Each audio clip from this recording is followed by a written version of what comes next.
पण या महाराष्ट्राच्या राजकारणाला वळणावर आणि एका रेषेत वळुंबा लावून जर कोणी उभं केलं असेल तर ते आदरणीय बाळासाहेब ठाकरेंनी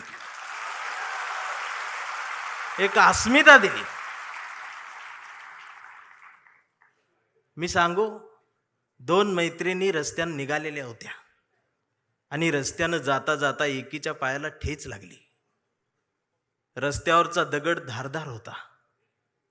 तिचा ठेच लागली, तिच्या अंगठ्याचं नख निघालं आणि रक्त भळभळ व्हायला लागलं. पण तिनं अंगठ्याकडे नाही बघितलं, तर दगडाकडे बघितलं आणि हसलीन पुढं निघाली. दुसरीनं बघितलं, म्हणाली, वेडे, एवढा मोठा दगड पायाला लागला आणि हसतेस काय?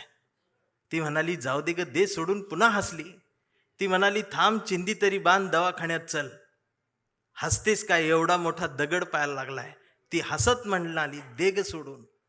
तर ती पुन्हा हसत म्हणाली, अगं, एवढा मोठा दगड पायाला लागलाय तरी सोडून दे कसं काय म्हणतेस?